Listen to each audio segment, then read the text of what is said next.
Welcome to HMG Live, a production of HMG Strategy, your global partner helping you reinvent the future of work. Home to the HMG Strategy Top Technology Executives to Watch Awards, and also offering the HMG Marketplace, a fast, easy, safe, and efficient way to connect with the right vendors for your technology needs. We can't be together at these events, right? But I think the next best thing is being able to connect through the marketplace. And now, a warm welcome to today's host, Lead Principal and CEO of HMG Strategy, Hunter Muller.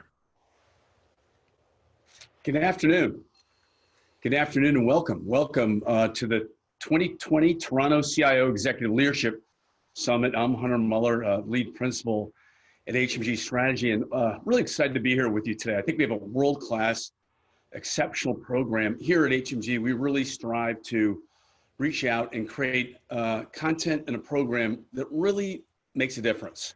Makes a difference for you as a tech leader, the CIO, CTO, and CISO, as you power up your career, accelerate forward in your career ascent, and in perhaps the most challenging environment we've ever seen in a lifetime. And certainly in 30 years in this industry, I've never seen anything like it in terms of challenges, but I've also never seen anything like it in terms of potential opportunity. This will be a time of huge innovation, huge change.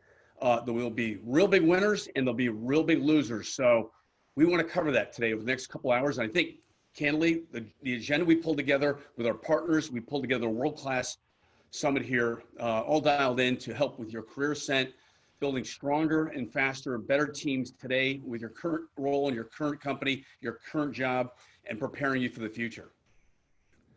So big shout out to RingCentral. RingCentral is a really interesting partner of ours. RingCentral works together from anywhere, bringing employees and customers together with the world's #1 business communications platform. RingCentral supports any mode, any device, anywhere. It's easy to use, easy to buy, easy to manage, secure and reliable and open. Over 400,000 customers and partners globally trust RingCentral in their search for the world's easiest meeting platform. And a big shout out to our other partners here today. We couldn't do what we do as a company, as perhaps the largest technology platform and network in North America without great companies like Ivanti, PagerDuty, RingCentral, Rimini Street, and Slack. So, we pride ourselves in partnerships. We have a couple of partnerships here that we've been working on cultivating for almost a decade. Lan Nguyen. Lan, you're the membership director of the CIO Association of Canada. It's a tongue twister. Sorry about that. Lan, great to see you. Thank you for having me. Just to say a few words for the CIO Association of Canada. The CIO Association of Canada, established since 2004, is really a community of IT leaders across Canada. We have about 7 chapters. I'm from the Toronto board chapter, and we have over 420 memberships. This is a group of a community that we get together to really share practices, raise the voice, especially in the challenging time, as you mentioned, Hunter. This is a real challenging time, and we provide a platform and forum for members to come together to look for solutions, sharing best practices, but also being able to communicate the unique, perspective and knowledge of the issue that impacting the day-to-day. And this is a network that we provide support to each other. We also use this to really promote the development of not only the executive leadership, but also for the next generation leadership as well. So we have a number of programs offered to the members. We have mentorship program that we hope that will be able to get your interest if some of you are already a member of the CIO Association. And we have also creating a thought leadership council and regular specific program to promote expertise in leadership, for example, in blockchain, in cybersecurity, and so on and so forth. We have regular CIO award and innovation award. And we would love to welcome you to our membership. I have a quick pitch here for a deadline on November the 30th. We have a specific offer as a as an incentive to recruit next generation leaders, that we have a very special a benefit, special program. So we like to encourage folks, either your direct report or anyone that you can think of that could actually be groomed for the next generation leader. The deadline is November the 30th. So come on and join us. And we'll hope to see more of you. Thanks, Hunter. Lynn, great to meet you. Okay, next up, we have Ray Gilbert. Ray's the managing partner of Casual Effects and a great friend. And I'm proud to say Ray and I have known each other for 20 years. Thank you very much for the introduction, and a pleasure to join you again at a session dedicated to the GTA and the Toronto communities, the Canadian communities. And I wanted to thank you for the opportunity to work with you again. And as you've said, we've known each other for many years and have made a commitment as much as we can to reach out to our colleagues in the CIO IT communities and bring them the quality conversation and insights that you've outlined at the start of this particular conference. So thank you very much, and a pleasure to be here. And I'll continue to see if I can overcome the little connection problem I'm having. Thank you. Okay, great, Ray. Again, great partnership, and I think we know we're all stronger together. Check out the HMG Marketplace. It really is a place that we created uniquely for tech leaders that want to find some of the hot companies around the world that are partners with an HMG strategy, like Appian, Ariaka, Darktrace, Forescout, Globant, Obsidian, PagerDuty, Sonatype, Slack, Tanium, and Tessian. This truly is the future. You can go to the marketplace and click on a company and an organization, find out a lot more about what they're doing through white papers and videos, and actually schedule a meeting. So please check out the marketplace. So to help us refine the marketplace, a little pop-up quiz. What is your organization's specific technology need now? If you can simply enter and submit, that would be great. And later, at the end of the program, we're going to be recognizing the top technology executive leaders that matter. A program that we've been working on, a recognition program we've had in place for over 12 years, recognized over 200 folks across North America, across the globe, actually. And so please stay with us right to the very end. And by the way, it is a program that we would like to scale out even further.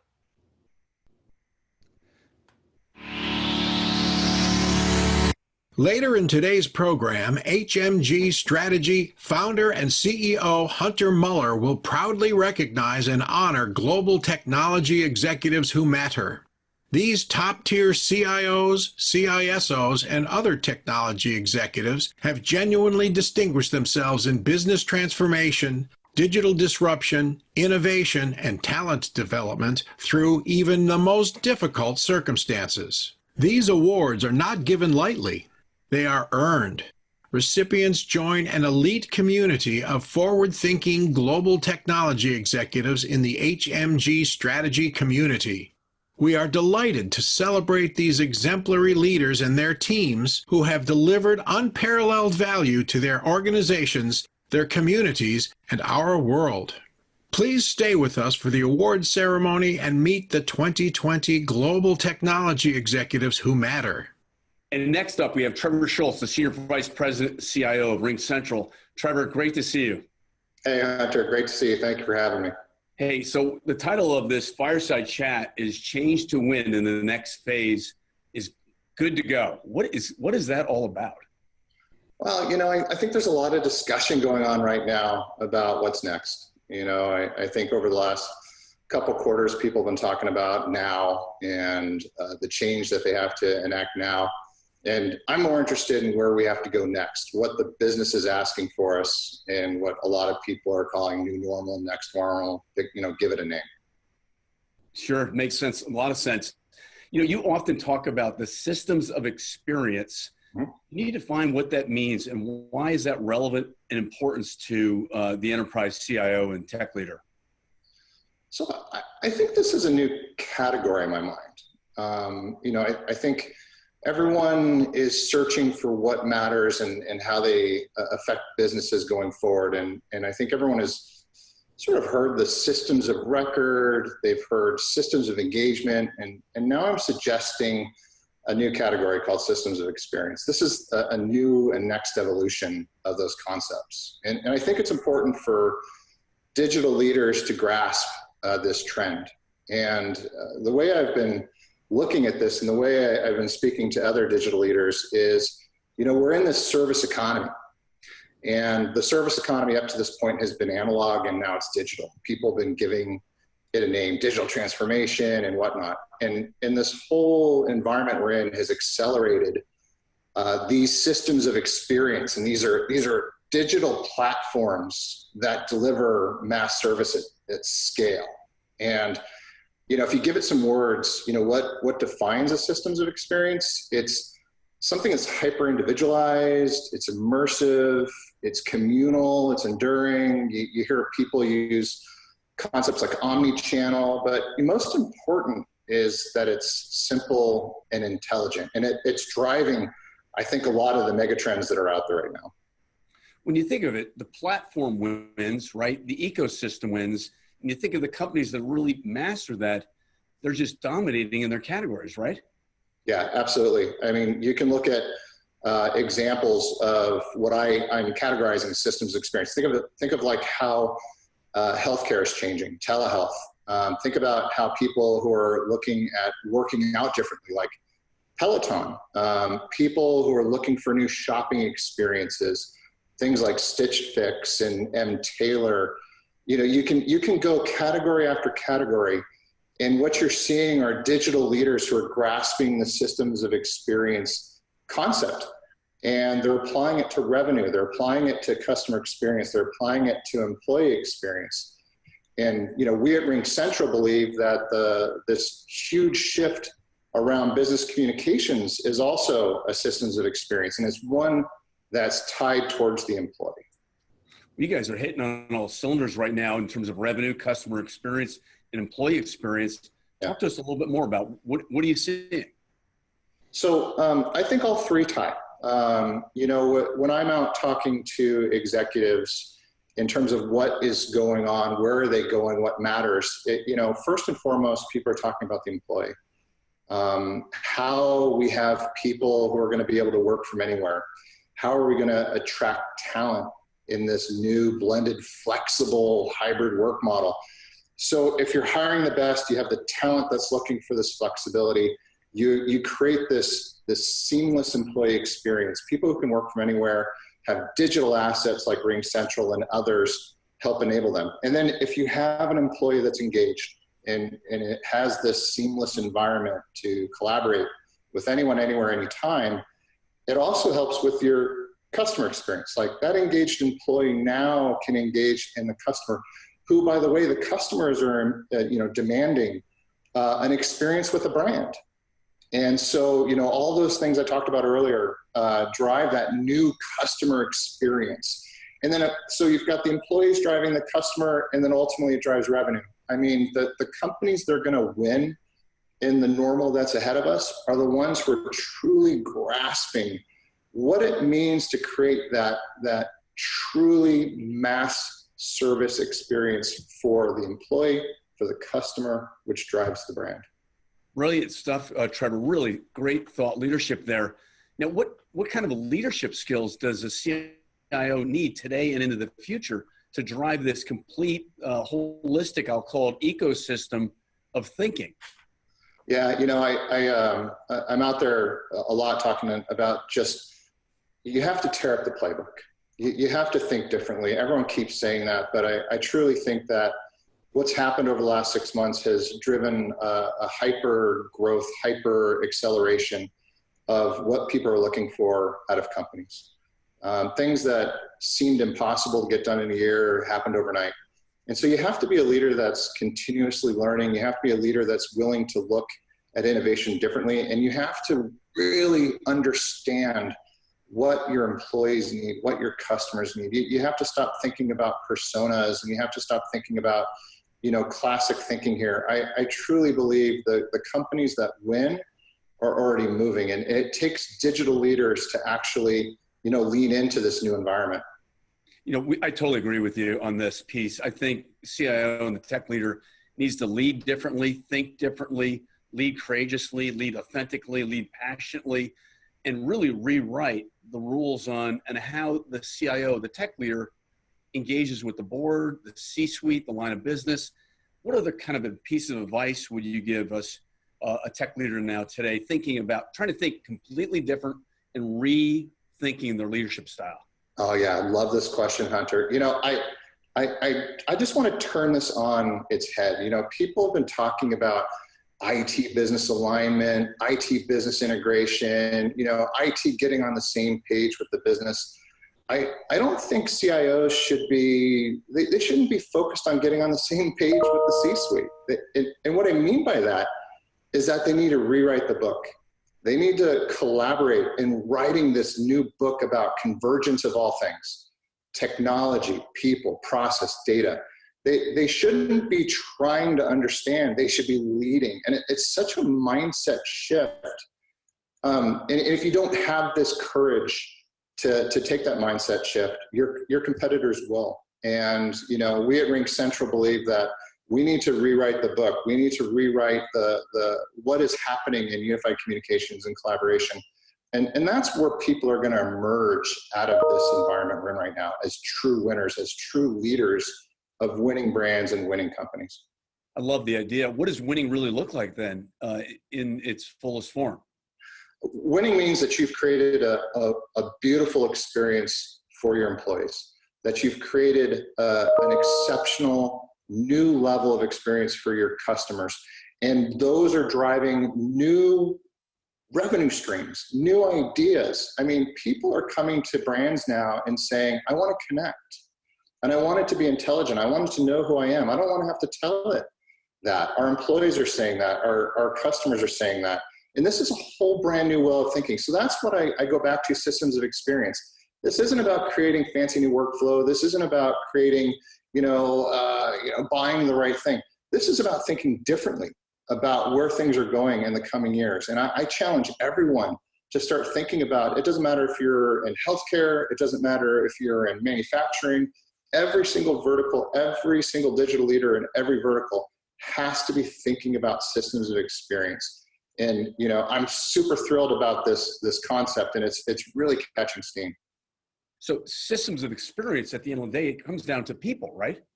Yeah, absolutely. Like if I engage and want to buy something, I want it to know me. I want it to actually, help me and guide me, and stop having me be the one to have to search for it, because there's unlimited things that can happen in this environment. And, I think that this is just a category that's going to emerge, regardless if I give it a name or not. Digital leaders have to change their thinking. They have to really push themselves to go after this type of concept. This is the core of how people are driving their businesses. And this is where the winners are going to emerge. Let's talk a little bit about what's uniquely different about RingCentral. I'm just so blessed. I work at a company where I am in the future. People want to see business communications get simpler. They want it to be seamless. They want it to be reliable. They don't want to have to think about it anymore. They don't want to have to flip between a bunch of different apps, and they want to work from anywhere. It's got to be, it works from anywhere on any mode that if I choose. We at RingCentral believe that all of this needs to come together, and we're living in the future right now. That truly is unique. And you must be working with all sorts of companies across industry and all sizes, right? All sizes. I mean, we work from the small office, home office, all the way up to the Fortune 50. I mean, it doesn't matter. We're a company that was born in the phone, and we've moved into video this year. Fortunately, with everything going on, that played out well. And messaging. Most people don't know that we also have a messaging platform. So, and it all works in one app. And it allows you to integrate your current workflow into our platform. We are not a walled garden. We believe that the communications and workflow of a company should be everywhere.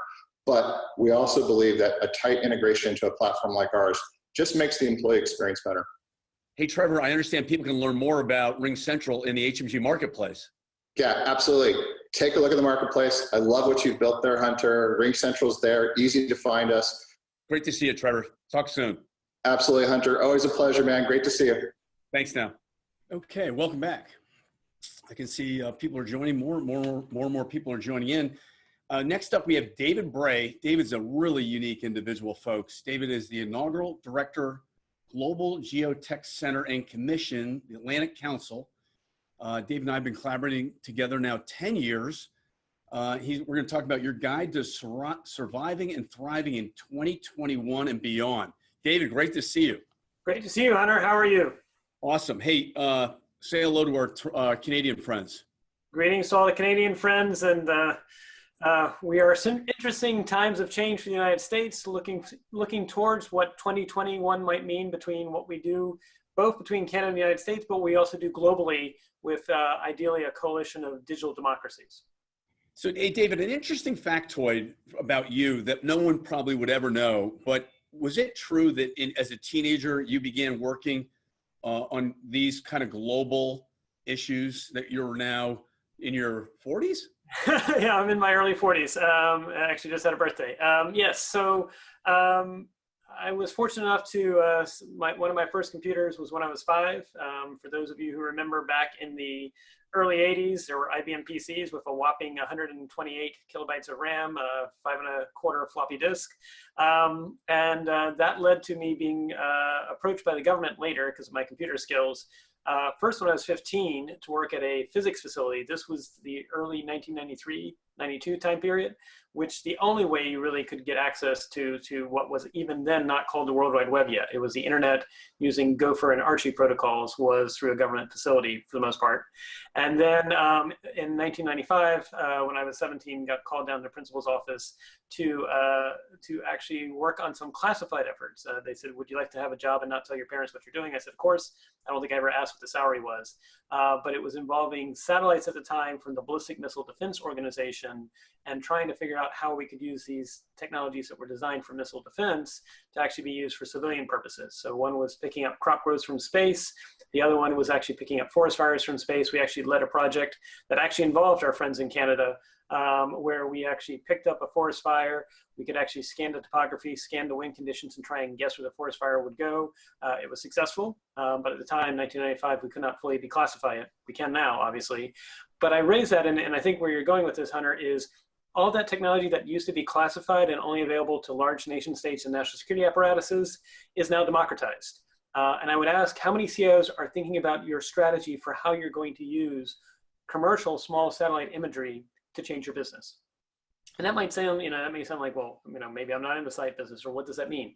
Well, what if you can have persistent tracking of, say, the parking lots? And of course, right now, COVID-19's impacted a little bit, but the parking lots of either your shops, your facilities, your factories, and actually try to figure out patterns of life and actually have prediction. And lest that sound far-fetched, we already are seeing hedge funds, and they've been doing this for several years now, monitor actually a way of foot traffic of predicting in advance whether they should buy a stock or short a stock.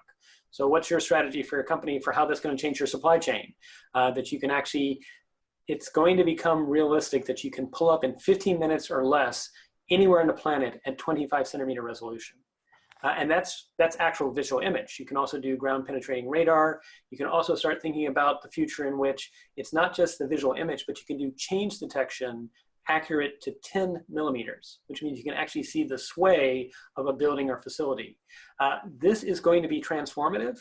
Now, obviously, we don't want it to become surveillance state, but if you're not already thinking about your strategy for how you're going to integrate not just satellites, but also Internet of Things, more sensor technologies, and then involve the public in this, because if you don't involve the public in an open society, they will get distrustful of your company or organization.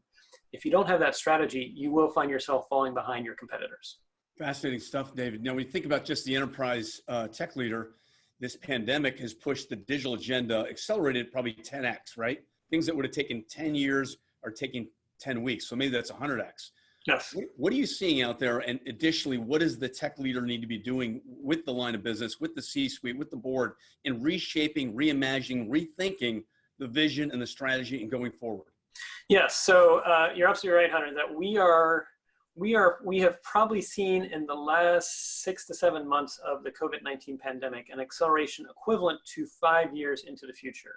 And so in terms of technology's impact and its adoption in society, we're probably in 2025, where a lot of people a year ago thought we were going to be. And so we're now there. The question, though, is a lot of the soul and heart of companies hasn't caught up yet. It's almost like jet lag. We're still trying to catch up to that.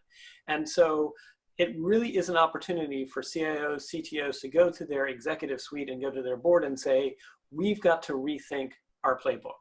And in fact, that, you know, if we only incrementally do what we did last year, we will fall behind. And so it's thinking about how can you work in a distributed fashion? How can you assume that you will need to continue to work remotely, probably for at least another 6, if not 12 months? Yes, a vaccine hopefully will come out. Yes, hopefully a vaccine will be effective, but then we've got to roll it out. So if you're not already thinking, and we're already seeing large Fortune 500s plan that things won't resume back to normal at least until next summer, and even then it's probably another year or so. And then on top of it, you're seeing venture capital and investment funds follow those people that can do a strategy that's all about automation. It's attractive both in the middle of the pandemic, but it's also attractive because then you have less humans in the loop. That's not to say humans aren't important, but what can you do to have things continue to operate if you work in manufacturing in a factoring context, if you work in some other kind of context producing services or goods? What can you do to go to semi-automated, if not completely automated? And that leads to technologies such as computer vision. We're seeing a lot of interesting case studies where when you are centralized and you can operate as such, you can have consistent quality and control. That becomes challenging when you're doing things in a more distributed fashion on a smaller scale. And whether it's building masks or parts for ventilators as part of responding to the pandemic, or just doing your operations as a company. Computer vision, though, allows you to basically teach a machine as to here are the normal steps that we should see in our process of either doing our manufacturing or our services. And then on top of it, then the machine will eventually learn and can actually identify and say something was done out of order or something was uncalibrated. And so that will actually, then the machine can make recommendations. This is important both to produce the appearance of centralized quality control, even if you're doing things in a more automated, distributed fashion, which helps make your company more resilient.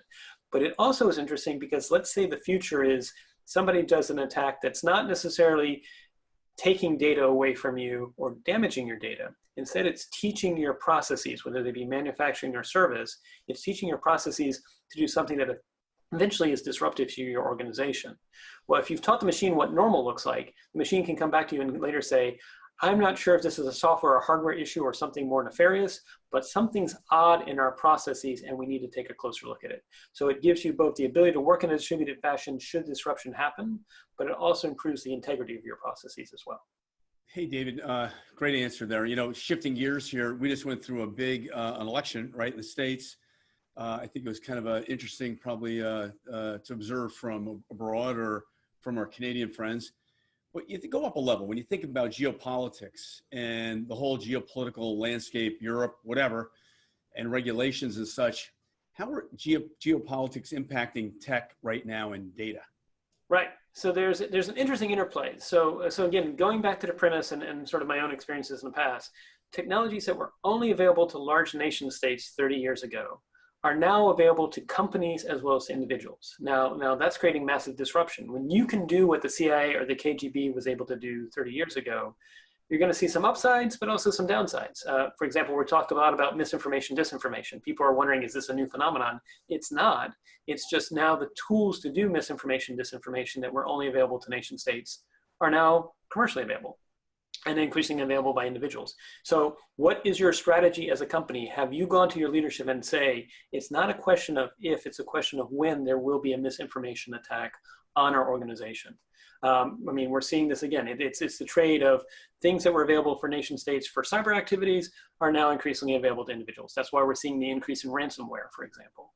And so it's thinking about how you can use these increasingly democratized technologies, both as an organization, but also to involve your customers. And then you get to the question about governments and what's happening there. Well, quite frankly, if you think the change in president for the United States is going to change the face-off that's going on between China and the United States, I've got a bridge to tell you, because while Biden may be more nuanced than the current administration when it comes to talking about the relationship with China and the United States, we are entering a period of great competition. That does mean organizations, whether they're in the United States, China, or elsewhere, are going to get pulled into this increasing what I would call trade war plus, because there's going to be other tensions as well. The future of conflict is in the invisible spaces, which involves cybersecurity, which involves misinformation, disinformation, which involves supply chains. And the last thing you want is your company to be a casualty in the midst of this increasing Cold War. And it's not just between China and the United States. We're also seeing Europe begin to ask questions about, have they given up too much of their open market, that they've lost intellectual property as a result of being in open and free competition? And so we might think that there's just a trade war between China and the United States. we'll see what the new administration does as overtures to Europe. But I'm hearing increasingly from tech companies operating in Europe that are US based, that they're seeing the United States not being as welcomed in Europe. And that raises very interesting geopolitical consequences, which is tech is changing governments and geopolitics, and vice versa, geopolitics will impact your company. Let's talk a little bit more about cyber, right? And nation state cyber attacks and the new posture by the US in terms of how we're being more proactive in defending kind of what we feel is our rights, right? I think. Any take on that, David? Yeah, so I mean, the good news is you look at the election, and as far as we know, and as far as we can tell at the moment, it does not look like there was any massive cyber disruption or interruption of either the local, state elections or the national elections that went on. And it was interesting because you saw an interesting lead up towards that. You saw 3 weeks before the election, 2 weeks before the election, you saw Microsoft actually coming out and saying, we're seeing Iranians, China, and Russia do things. You saw Facebook say the same, Twitter say the same, and other companies. And so that was interesting because that was probably the most strong signal from the private sector of being aware that large nation state geopolitical actors were trying to do things, whether it was actually trying to disrupt. There was some data that may or may not have actually been shared by the Iranians that was trying to disrupt the elections or just spread the rumors that something was happening. But then when the actual election happened, it was fairly quiet. And you might say, was that just a whole lot of noise and nothing else? Again, I have nothing other than to say probably what happened was right before the election, the US probably intentionally disrupted some cells that they knew were trying to do something. And it made it so that it was just basically, they couldn't find each other or their data was no longer valid. And so, yes, they'll reconstitute themselves. Yes, we'll have to figure out who they are again and everything like that. But that at least assured a proactive strategy going into the election that they couldn't do anything for at least the next few days. And I think that's a very interesting premise going forward, which is, again, it was being tipped and cued by private companies letting the government know, but then it was eventually a government action. And I think, again, if you're a company that is not trying to think about how you'll be prepared for when large nation states want to mess with you, again, you should probably start thinking about that strategy now. Fascinating, right? When you think about technologies that will help the enterprise in a global recovery, what technologies do you think are most promising? So it's interesting. I think, again, there are so many technologies out there, they're just unevenly distributed. I think for a company trying to figure out how to navigate this space, you've got to begin with a data-centered strategy. I know, I mean, again, having been a CIO for several years and operating in different environments and been a CTO, we rush to the technology and the information side. This is a future in which the data proposition distinguishes your unique advantage as an organization. And I think up until now, we've had a lot of strategies that have done data to people as opposed to with people. And I think the next decade, especially with what we're seeing with what's being sort of like the change in tide in what's happening in the United States, but also the change in tide in Europe, those companies that figure out how to involve their customers and stakeholders in the data sort of generation process and curation process, that it's much more participatory, those will be the ones that thrive. So it's about thinking about new models of doing data with people, not what we associate Facebook as having done for the last 5 years, but instead trying to figure out a way that's much more participatory with your customers so that they feel like they're part of the process. And it's this virtuous cycle where they're sharing data that helps you give better services or goods to them and vice versa.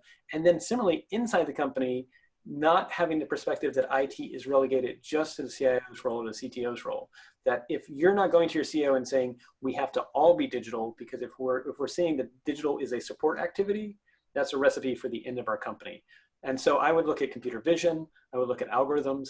I already was mentioning space technologies as well, trying to fuse that together so that your organization and company could govern faster and deliver services faster versus your competitors will distinguish those that thrive 3 to 5 years from now. David, when you think about all the information that's out there, what are the trends that CIOs might not be dialing into right now that should be on their radar screen for 2021 and beyond?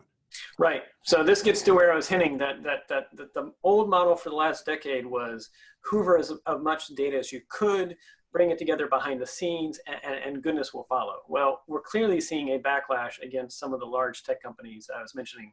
You know, the model of what Facebook has done is not really working well for them now. There seems to be a lot of negative public sentiment, but also a lot of negative political sentiment on both sides of the United States, but also in Europe and elsewhere. And so if your company's strategy is to try and repeat that and hoover up as much data as you can without involving people and actually making a more participatory experience with their data, that's a recipe for extinction. What you really need to do, and I'm seeing Australia's been experimenting with this, the UK government back in 2017 proposed this as well and have done some experiments, is this idea of data trust. And what does this mean? It means you actually involve either customers or members of the public to have some sort of oversight and input into what's done with data. And so imagine if what we had happened with the COVID-19 in the United States, recognizing our response was suboptimal. If instead of Google and Apple behind the scenes, which they tried to do, they tried to come up with the best contact tracing app and base privacy protections in it, but still 3 out of 5 Americans didn't trust it. If instead of doing that, we had actually had each of the 50 different states say, we're going to pull together a citizen jury of 10 to 12 people that will be your jury of peers for the next 6 to 12 months. And they'll be giving input both into government activities and private sector activities involving the use of data to respond to the pandemic. I think instead of seeing 3 out of 5 Americans push back against Google and Apple saying we don't trust your app, if you now have this citizen appointed board involving the data, and it's pointing out that this is a person and people process, not a tech process, you would have had buy-in. And so what I think we need as CIOs to be thinking about and mindful about is how can we be people-centered in the IT that we deliver and involve it as a much more participatory experience, because otherwise, again, we're going to find that you're going to have negative customer sentiment, you're going to have societies getting fractured and frayed. We've got to figure out how we can do this with people as opposed to just 2 people. You know, David, you've been at it for a while. Is this the best time ever to be in technology as a tech leader? I think so. One, because all of the old playbooks have been tossed out. So now is the time to actually lead boldly, bravely, and benevolently. And 2, I mean, we're seeing increasingly CIOs and CTOs enter the role of CEOs. That CEOs, that again, if your CEO does not understand digital, that's not good for your company. And so if you're in a company right now where you're not the CEO, but you can actually have input into it, you'll find that the CEO is going to come to you and say, how can we do business better? How can we do business differently? And it's not an iterative incremental improvement, it's a massive improvement. But it also is recognizing that the lines between what nation states could do versus what companies could do versus what individuals could do are getting very much blurred. And that in some respects an opportunity for disruption, that a nation state or another company or an individual could disrupt your organization. But it's also a different way of playing the game, that you can actually transcend geography, you can transcend sectors, and you can do business differently in a way that is ideally more participatory and giving people choice in the services, the goods, and the activities that your organization does. Hey, David, great to see you. Thanks so much for coming on today's Toronto Summit. Thank you all, and I appreciate it, and really appreciate everything our friends in Canada are doing. I often say that we learn a lot from you, even though the United States may be slow in learning the lessons.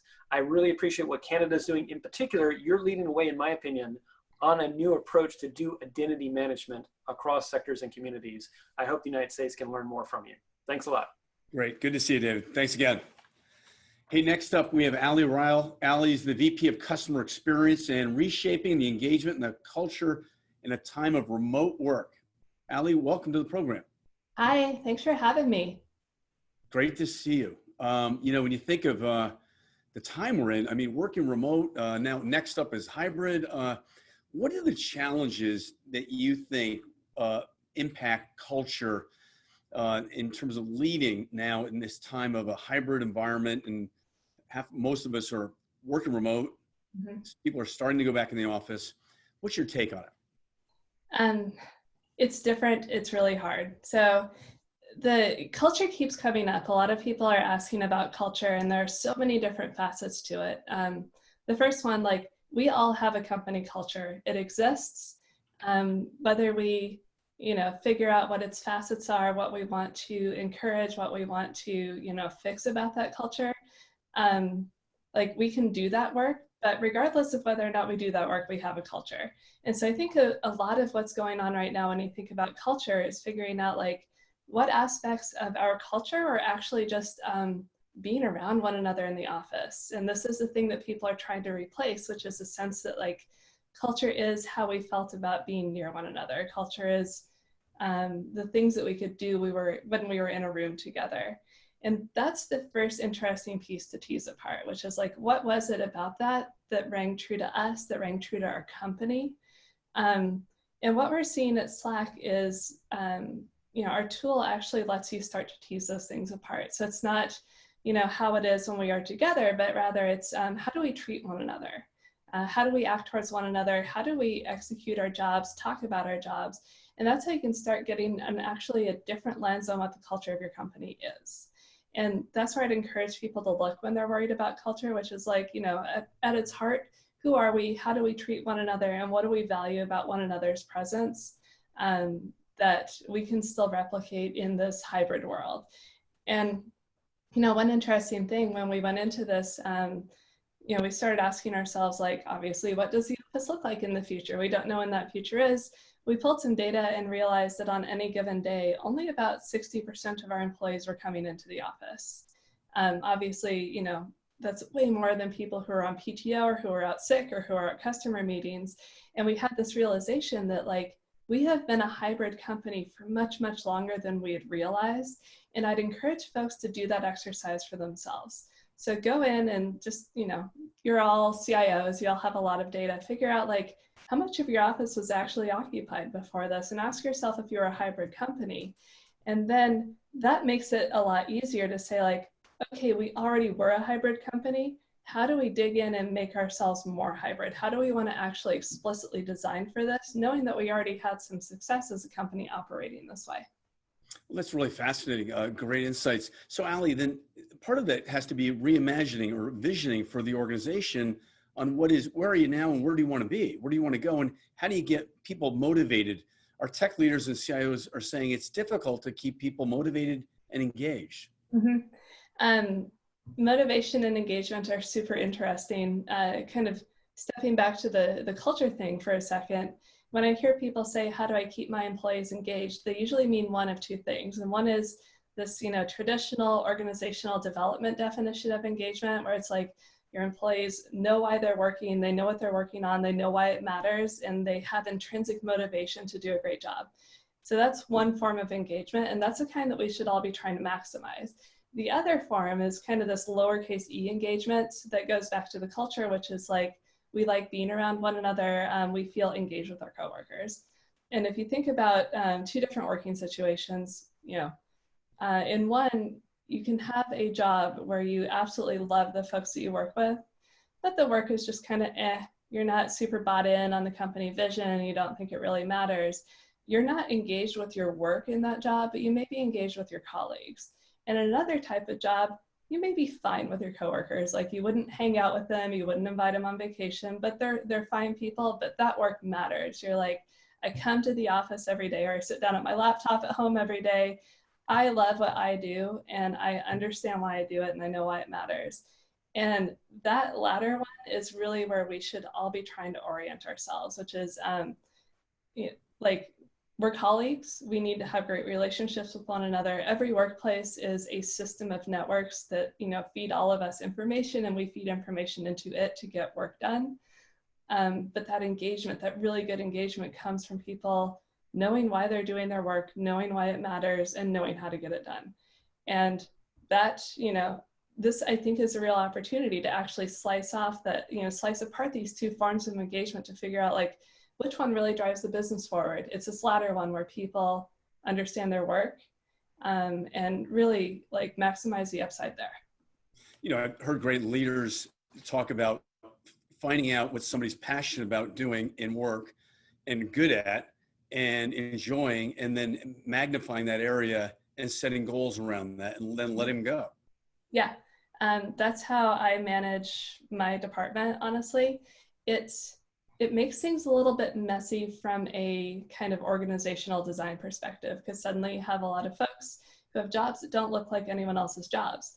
But at the same time, you have people who are filling these, I call them the unowned spaces. So the things that need to be done in your company, the things that have a lot of strategic upside, that if you didn't have this person with this skill set, you may have never realized how much opportunity was there. So finding the folks that can just kind of grow into those spaces and show you what's possible in them, huge, huge upside. And to me, it's worth the kind of the overhead of figuring out, like, how do we have all these little like one-off roles that don't look like anyone else's roles, but provide enormous upside to our company. And in my role, I'm VP of Customer Experience. So if you talk with Slack about anything to do with our product, you talk to my team. How can we use those unique skill sets to the benefit of our customers? That's a big role. It's a big job that you have. We're big fans of Slack. We use Slack all the time here at HMG. It's a great productive tool. When you think of your customers and how they've had to adjust in this work from anywhere, what are you seeing across industry? You know, at the micro level, like every company is different. We all work for like our own special thing that works differently. And so there are tons of examples across lots of industries. So for example, Oscar Health, it is a direct-to-consumer health insurance provider in the US. And, you know, health insurance, you're on the front lines. And so they very quickly realized in March, like, we need to aggregate testing sites and we need to get people access to information. And for those of you in the software world, you know that these sorts of programs can take, you know, months to go live. You get like all of your designers and your engineers in a room and your marketing team, and you have a kickoff session, you design, and they just couldn't do that. They didn't have time. So they used Slack to collaborate on this, and they got this from ideation out the door in under a week. And there are tons of examples like that across, you know, retail, software, fintech, whatever it is. We all had to act really, really quickly at the beginning of the pandemic. But the overarching theme, no matter what industry you're looking at, no matter what kind of company you're looking at or how big it is people understood what they needed to do next. Like, the pandemic really brought into sharp relief, we have no choice. This is our next step. We've got to get it done. And then we just kind of relied on our sort of innate skills as humans to figure out how to collaborate and get stuff done. And Slack is really just it's a foundation layer that allows that to happen. It's a foundation layer that allows humans and organizations to just work together as we naturally work. And the fact that, you know, one really important thing in our remote work environment and our future hybrid work environment is working asynchronously. We don't all have to be together in a room to get stuff done. So what we saw with a lot of companies using Slack is that, you know, folks put stuff in channels and other folks would catch up later. And a lot of work happened when people weren't working together just because they had access to the same information. So it's a huge accelerant. So how can Slack alleviate challenges for the companies as they move to that hybrid work force in post-pandemic? Yeah, there are a lot of different pieces here. One is information transparency and asynchronous work, which I just touched on. You know, one of the founding principles of Slack is when everybody has access to the same information and they know what the goals are, they know what their purpose is, we all start making the same decisions because we all know what's up, we all know where we're going, and we can all see kind of how the pieces are falling and where to move next. So I think that's one piece, which is just make information available to people and let them know where they're going, and then they can move independently a lot faster. Another part of Slack that's really, really coming to the fore in the pandemic is integrations. So you can integrate, you know, lots and lots of different software products inside of Slack, kind of centralize not only the information, but, you know, where you're spending your time. And we are seeing teams use integrations in all sorts of different ways, whether it's automating, you know, time off workflows or bringing in status tools or, you know, like employee connection tools that allow you to, you know, make sure you're staying connected with your colleagues as people. So those are two pretty big opportunities that I see as we move to a hybrid environment. Hey, Ali, is this the most exciting time for you in your career and looking at our industry in terms of the opportunity of innovation? It is, yes, it is unreal. The entire playbook has been thrown out, and anybody who thinks that we're going to go back to the way it was, you know, we're just not. Like, it's done. And so we get the opportunity to capitalize on like 20 or 30 years of research on how people actually work better and to encode that in our companies and actually make our companies work better, because when all of our employees have a better work situation, our company benefits. And so how do we take advantage of all the things that we've learned over the last few decades? And actually, you know, the snow globe was turned upside down. We can actually figure out where the snow is going to fall and, you know, make it better for all of us. Ali, great to see you. And again, thanks for supporting HMG. Slack's a great partner. You folks, you can learn more by reaching out to you and going to the HMG marketplace. Yeah, thanks so much, everybody. Take care. Bye now. Next up, we have Reimagining the Business and the Future of Work executive session panel. I'd like to welcome the panelists to the screen or the stage. And why isn't Beatriz Copelli? Beatriz, are you there? Beatriz is a group functional CIO of finance, HR, legal, external affairs, global shared services of British American Tobacco. Great to see you, Beatriz. Great to see you too, Hunter. Thanks for having me. This is really, I think, a global summit. Where are you coming in from? London. London. Oh, great. Hey, what's on your mind today? Well, I think it's been great to hear the other speakers, and I think the transformation is everywhere across. I mean, we are heading towards a new norm and new ways of working. So definitely it's been very interesting in listening to the others. Very happy to be here. You know, as companies start to plan to move towards return to work, what are the trends and challenges that you've been tracking? Yeah, I mean, as many countries start to go back to the office, I think we are starting now to rethink and redesign the new ways of working. I think during the pandemic, there was a lot that was improved in terms of collaboration, cross-functional collaboration, non-hierarchical working. If you think the way we do many of our processes, I mean, how we onboard, how do we recruit, from the supply chain area, how do we manage to move goods from one place to the other, technology across everywhere. So it's been a huge transformation. So the challenge is now is how do we move from, let's say, full virtual environment into probably a more hybrid mode, and how do we keep, let's say, living into this new norm across all the functions from the business. Yeah. Excellent. Stay with us. I'll circle back to you here in just a minute. Next up, we have Ben Draper, the CIO of Sym-Tech Dealer Services. Ben, good to see you. Hey, what's on your mind when you think about working remotely and how you're keeping your team engaged and how you're innovating with your company and driving or facilitating the innovation? Yeah, for us, I mean, we're kind of in a stage now, like previously we were a full, everyone's in the office all the time kind of organization. And I think this has kind of changed that mentality and, you know, shown the rest of the business that how well this can work.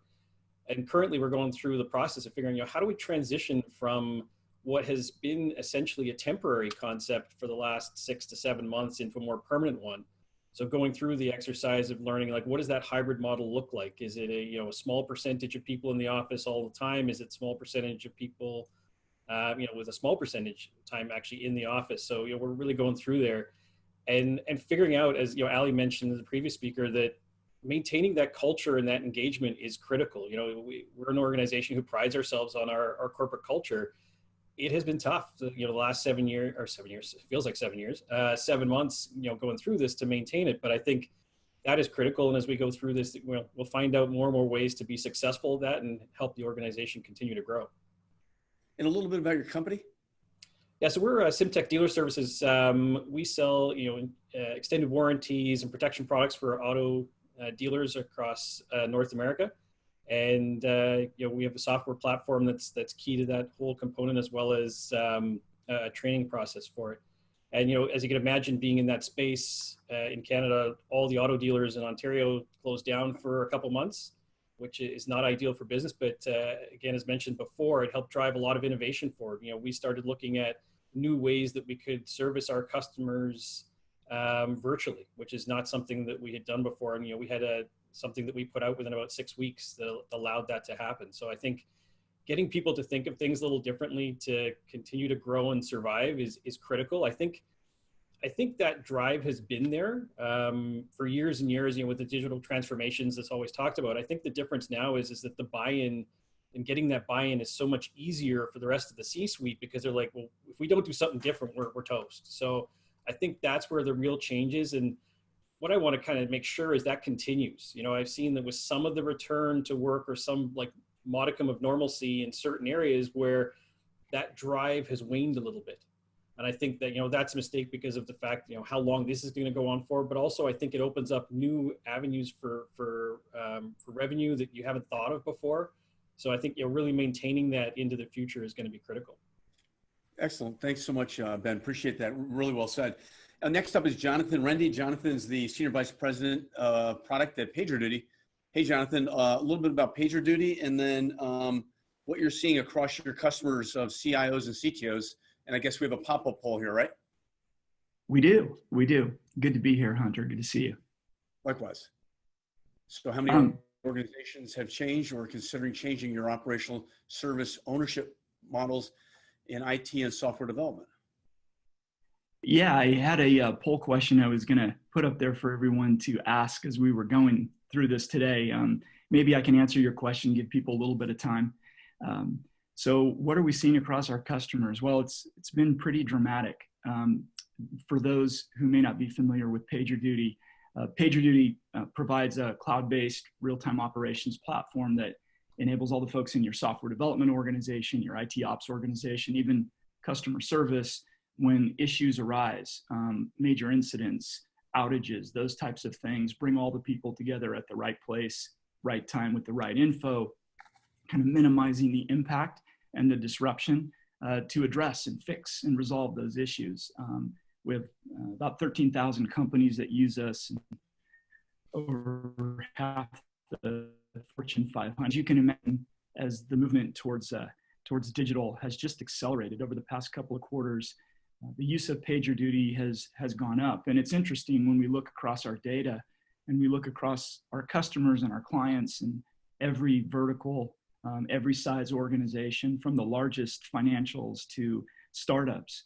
What we've seen is because of the increased use, not surprisingly, the increased use of digital services, we've seen more outages to the tune of a third more incidents, issues that customers are dealing with today. And that's as we're all working remote and dealing with that and trying to be more effective and collaborate more, it just puts additional stress on the organizations. It is interesting, though, that even though there's been a third more issues, interruptions, disruptions that organizations are feeling because of the increased use of the services they're providing, we've actually seen a decrease in the time it takes for people to work in those with many of our clients, and to the tune of almost 2/3 less time. So that's pretty exciting. People are being more effective, more efficient. They're getting into the groove of working in this new world, and that's encouraging. That's encouraging to see. Excellent. For a great input. I'll circle back to you in just a minute. Back to you, Beatriz.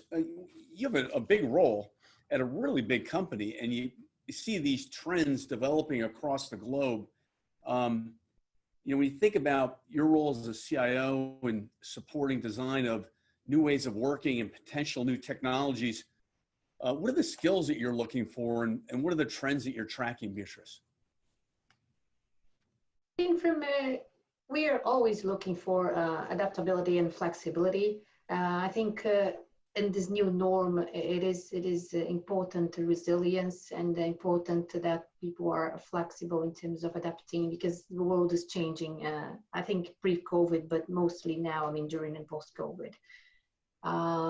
The trends, I think collaboration has increased them dramatically. So in a big company, for example, we are very, I'd say, used to have many functions working with big teams within their own functions. I think the cross-functional collaboration, like I was saying before, it increased dramatically. Kind of the hierarchical layers and barriers are also being broken, because people can get connected much more easily to the different levels and different people across the organization globally. So the information and the knowledge are spreading, I would say, at a much faster pace. And you can see in the dynamics on the day-to-day, much more, let's say, stand-up meetings, drop-in sessions, different geographies connecting much more. So there are, let's say, many opportunities that are starting to open up and change the dynamics on the way we work, which is actually very, very valuable and amazing to see. There's an old saying, don't let a crisis go to waste. What have you been able to accomplish given the crisis, Beatriz? Yes, yes, yes, of course. And I think also the work with the partners, I think, increased a lot. It is during this time of crisis that you become closer and then you really work together and you need to deliver things much faster in a different way and sometimes many unplanned things.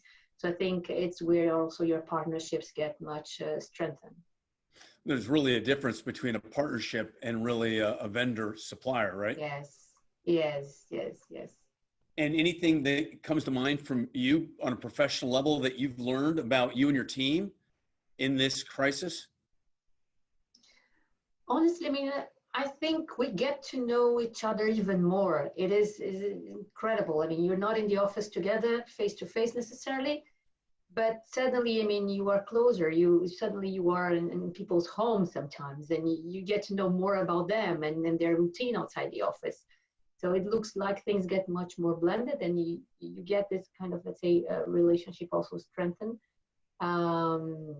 My team, I think we all kind of felt, let's say, the transformation, but I think after, I mean, few weeks, I think we were all kind of adapted in working remotely. And I think now people have found their way, each one of us, in terms of working in the new normal. And as we go back to the office, I think we're finding our ways again, either in a hybrid mode or depending on the geographies, depending on if they're coming back, people are finding their ways.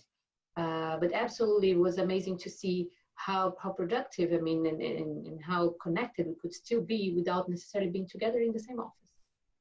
Excellent. Thanks, Beatriz. I'll circle back to you here in just a minute. You know, Ben, when you think of the workforce or the workplace of the future, which is really here and now, how do you maintain a strong culture and engagement? Yeah, I think, you know, you have to spend some time consciously doing so. I think it's, you know, when you're in the office all the time, I think that the culture certainly spreads a little bit on its own because you are around the people all the time. I found since we've been out of the office and going to be for, you know, the foreseeable future, you know, I've had to do certain things intentionally to bring the team together, doing more town hall meetings that, you know, we probably didn't do as often before. Trying to organize some, you know, digital game nights just to do something a little fun. And I know some other teams in our organization are, you know, virtual happy hours, right? And, you know, to Beatrice's point, you do find out a little bit more about people and what they're doing at home, and you see their pets coming through. So I think there is some of that connectivity. And, you know, I was, I guess, a little bit surprised at what a vast majority of my team really preferred working from home. I knew there would be some preference for work for home options, but you know, vast majority of them said, hey, you know, even when it goes back to normal, if I can work majority of my time from home, I get to see my family more. I get just as much done. And I've always been of the opinion that, you know, you can work whatever hours you want for the most part. So they're like, hey, it works better for me to start later. I, you know, work after the kids go to bed. So just that balance, I find, you know, does work really well. I think having collaborative tools, allowing that to happen, you know, it certainly helps. But I think, you know, overall, I think that's kind of how we work to try and get this into a more permanent state going forward. And the biggest challenge to keep people engaged, Ben? I think it's just, you know, even though there is a lot of contact, is just making sure they can see that vision, right? That you know, you hear a lot about that where you have conversations in the hallway and passing about where things are going or what's happening, all the goings on.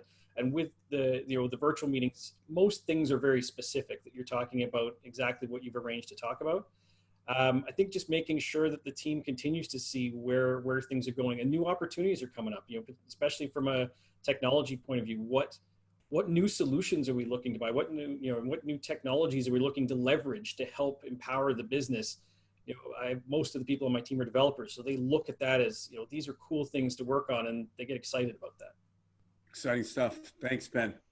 You know, back to Jonathan, you know, there's of course, projects have been accelerating right here, innovation projects and the collaboration projects, and all the while keeping things safe and secure. You know, when you think of PagerDuty, where do you guys really shine in helping from a single pane of glass or a dashboard help understand the progression of how everyone's doing? Well, a few things. It's interesting. We look at the world as having kind of two forms of work. And we're talking a lot here about kind of the day-to-day operations, planned work, activities, you know, that go on, that projects, those types of things. And it's interesting to hear everyone's comments about how work has changed. We've experienced many of the same things. I think it was more the physical change. Once we got engaged in that and everybody started working from home, I think people are very comfortable with it. But PagerDuty deals with another type of work, which we always think of as emergent, interrupted work, and pulling people together in a very efficient way to work really critical issues when seconds matter. And in that way, you know, it's really an issue of how can you provide all the information at people's fingertips, not have to have them, you know, context switch between different applications and systems. I mean, there's a certain level of fatigue that everyone is under these days. So allowing them to, you know, work consistently where they are, work these, you know, really important, critical issues and collaborate in small teams together using products like Slack and other chat ops products that we're deeply integrated to. That's critical. That's such an important part of teams working effectively together. We see that all the time. You know, what are the biggest trends that you're seeing right now in terms of this, you know, accelerated digital work, you know, work from anywhere? All of a sudden, things have changed dramatically. Yeah, in a big way. It's interesting. I think the biggest trend that I'm seeing, and this was happening before, you know, a lot of organizations use PagerDuty to help them on this journey to, you know, as everybody is relying more on digital, you know, to be more agile, to take more of a DevOps type approach in their practices. And I think the biggest trend I've seen just accelerate is kind of at scale in organizations. Companies take on what we call full service ownership. So the development, the IT teams really, they not only ship, you know, and update and evolve the services that are really the lifeline of every business, but they have to be on call to operate those. And I'm just seeing that across the board. This notion of organizations having more teams on the front lines, that if they build it and they ship it, they own it. PagerDuty really helps support that kind of an environment. I've never seen such a mass migration before. It's quite amazing. So talk a little bit more about that DevOps area and how you guys help that, and what's innovative about PagerDuty. Sure.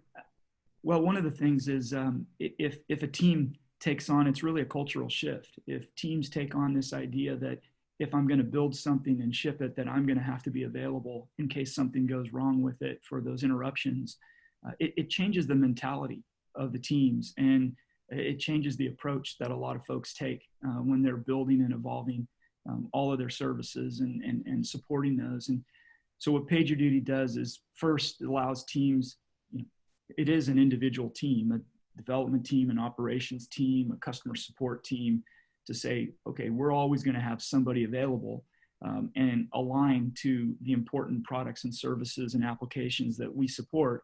And so they go on a schedule, they align around that, and they're on call. And that can be a stressful thing for organizations, for people, many of whom who've never really done that before. And so the whole idea, what PagerDuty can really provide, is to minimize when you are called in on something, an issue, an event, minimize the time that you're spent there, provide all the context necessary, help you resolve and address all those problems right away. That type of activity is critical to team health, people health. And we see that, you know, when teams are interrupted in the middle of the night away from their families, even though they're working from home now, one or two of those nights in a row, and your most important, you know, asset, which is your teams, your people, it really, those folks become retention risks. And so the health of the teams is such an important part of what PagerDuty helps enable in those types of scenarios. Thanks, Jonathan. Great insights. Really appreciate it. You know, I really think this has been a time of incredible innovation and disruption, and it's really taken courage to lean in, and we had to lean in passionately and courageously and authentically. And everyone, your real leadership style comes out when you get challenged, right? You get really pushed into action. Beatriz, anything that you would like to share with us regarding what you learned about yourself and your own professional leadership style, and what you were probably pleasantly surprised about. Well, personally, I think I learned that caring about people, it always pays off, and I think it is the right thing to do. I think that's the lesson we take out from a crisis. And professionally, I think as leaders, we need to be business leaders first, regardless of where we sit in the organization, but we need to think very holistically. If we are in the technology department, we need to be thinking about which value we can unlock to the business and using technology. But regardless of your role, it is, I mean, mindset towards the business. Great. And your team's holding up. This is a marathon, right? This is not a sprint. Yeah. No, they're holding up, and I mean, everyone is doing well. So I think it is challenging to everyone in different ways, but I think we're all in the same boat. But managing a global organization is another layer on to the challenge, right? Yes. There's a global organization. On the other hand, I think the flip side, we are used to kind of work cross-culturally, remotely, and across different time zones. So some of the challenges were quite already part of our routine somehow. Others are new. So I think we could feel some of them, let's say, getting more weight, let's say, I mean, time zones, for example, but it's not that we're not used to do it. Sure. Beatriz, great to see you. Thanks for coming on the program, the summit. Great to see you. Thank you very much. Yeah. Hey, Ben, final kind of word there. When you think about what you learned about your own leadership style here in this crisis and your team. Yeah, I mean, one thing, I was right that technology is extremely important. Found that. I'm just kidding. I find that, you end up changing more than you realize. So I found like the adaptability was really key. Like there's certain things around continually reaching out to people. I've done a lot more of that than I've done in the past. So obviously passing people in the office, you do it sort of ad hoc, but I found with this, I'm reaching out to people directly way more often than I did. And I find it rewarding, for myself too, because I am getting to know some of my team even better now that we're apart. And I just feel like there's a lot more cohesion across my team. And I think some of the results that we're seeing from a delivery point of view are really showing that. So I think just being adaptable, always ready to adjust for whatever the system, whatever comes your way, I think has been a pleasant surprise from my point of view. And what does winning look like for you? I think all those things on the agenda for all the digital transformation solutions, getting those out the door and, getting new solutions for our customers, things that gives them options, both, our direct customers and our dealers, right? Having them have capabilities through us, working with them as partners. I think that's what would be really successful for us. Excellent. Great to see you, Ben. Thanks so much for being engaged. Yeah, you as well. Hey, Jonathan, final word? Well, it's been an interesting year, and my father and others have always said, may you live in interesting times, and that's definitely the case. It's something that it's so encouraging to hear how teams are adapting across the different businesses and organizations we're talking about today, and we're seeing the same thing. I think that there's a lot of hope and a lot of encouragement that we'll get through this. I don't think things will ever go back to the way they were before. Our teams are becoming more effective at kind of working from home. And I think even those that went into the office, as there's no substitute for face-to-face communications at times, I do think that there'll be more of a blend, more of a kind of a continuous work style from home to work that isn't as kind of disjointed maybe as it was before. And so it's encouraging to see how people are getting through this all across the organization. Yeah, let's hope that it's a better world that comes to this whole process, right? We treat everyone better, and we're nicer to everyone better or more. So, and actually we encourage people to win successfully in a competitive world. It's all great to see you. Really appreciate it. Beatriz, Ben, really appreciate it. Jonathan, thanks for coming on. Next up, folks, we have Joanne Boucher. Joanne's the Vice President of xiBOSS Corporation. Joanne, welcome to the program. Okay, so we're talking about careers and what's happening in the market right now. We have Lisa and Drew. Hi, Lisa. So as you know, 2020 has certainly brought a lot of challenges as well as opportunities to organizations. And from your extensive experience in executive recruitment, I was wondering if there are any unique skills or competencies required to lead successfully during these tumultuous times right now. Thank you, Joanne. Yeah, and there's been some very interesting commentary in the hour that's preceded. Certainly, no matter what, there's a lot of themes that come back relative to leadership. You know, I would say what we have witnessed, and not just the last 6 months, but even beyond that, is just navigating in this environment certainly takes a level of agility and nimbleness that we have not, you know, kind of seen before. But we are seeing a redefinition of the senior most technology executive within organizations. You know, I think CEOs of even legacy organizations, and some people would say in particular, CEOs of legacy organizations are themselves redefining their organizations as technology ventures, technology organizations. And they're seeing technology as platform, not infrastructure, and you know, not a grouping of applications. And so when you have that happening in the market, there's a significant implication on the mandate and the profile of the senior most technology executive in the organization.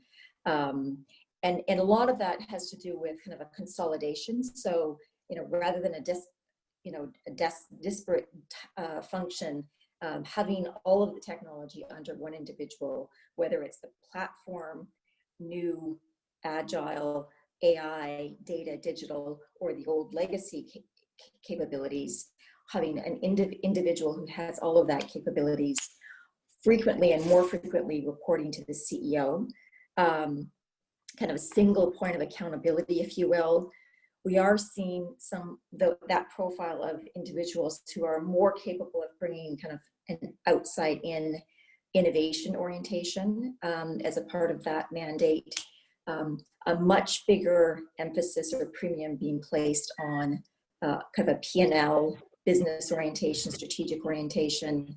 And then I would say finally, kind of that profile has a much bigger coefficient around you know, kind of leading inclusively and leading diverse teams and collaboration and communication. So those very kind of critical leadership capabilities around leading a diverse team. We can talk more about that later, but that's how we're seeing it, if you will, of the profile. Yes, I read recently in a CIO magazine article that one of the top 20 qualities executives are looking for in a CIO is international or global experience, speaking to diversity. As companies in Canada are competing more and more in the global market and participate in acquiring companies abroad, what is the impact on the diversity agenda resulting from the current crisis?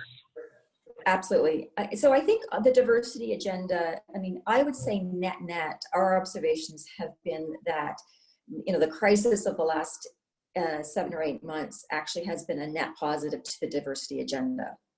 I mean, you can imagine now, you know, kind of what perhaps were, you know, what we would know now as being false barriers kind of melting away. So, you know, geography, doesn't matter where someone, you know, lives, or is it less necessary? You know, do you have to be physically in the office 12 hours a day? And for folks that isn't possible.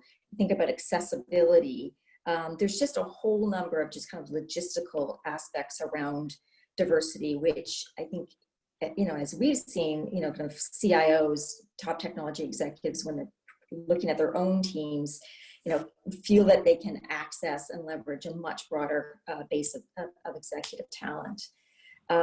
The other observation I would make, however, is that what we've looked at and studied is that there is, when you think about diversity, that's one part of the agenda. The other side of it is this notion of leading inclusively. And I'm sure many people have heard about this idea. And you don't have to be a diverse leader in order to lead inclusively.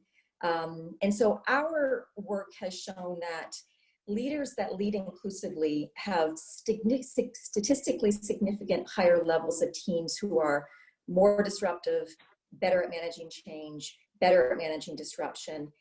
There's 4 or 5 other dimensions, but all the things that as a CIO you would think you want to encourage your team to acquire and develop. And actually being an inclusive leader is, can be a learned trait. I mean, some of folks have it in their DNA, but it actually can be a very, kind of trainable, learned, purposeful trait. And a lot of it comes down to courage, and the courage, if you will, as a leader to have, what might be uncomfortable conversations, to kind of seek out your diverse talent on your team or your team's team, kind of create time and space for conversations around diversity and issues that your diverse population is facing. We saw Accenture do this a couple of years ago with great success, and it allowed issues to bubble up and to become, speakable, if you will, that had huge benefit to the organization. But beyond identifying the issues of your diverse talent, the next kind of layer of success for an inclusive leader is, how do you hold yourself accountable and your leaders accountable for addressing those pain points, if you will? So, kind of how do you measure that? Do you establish, policies? Do you establish metrics? I mean, how do I hold myself accountable as a leader to, once I've identified those pain points, to address them? And then the brass ring, where you get that, benefit I talked about around innovation and disruption and change management, is beyond simply addressing the pain points. Inclusive leaders proactively will expand opportunities for the diverse population. So it's not just about mentorship, it's about sponsorship. And we've seen organizations and leaders that have done that, kind of with real purpose, if you will. And so the ultimate benefit is that you can, how do you actually leverage and maximize the voices and the perspectives of, kind of all of the folks in your organization, your diverse talent and the non-diverse talent, for better business outcomes. And again, there's lots of case examples where organizations and leaders in particular that have been willing to wade into some of these difficult issues have had great success and outcomes.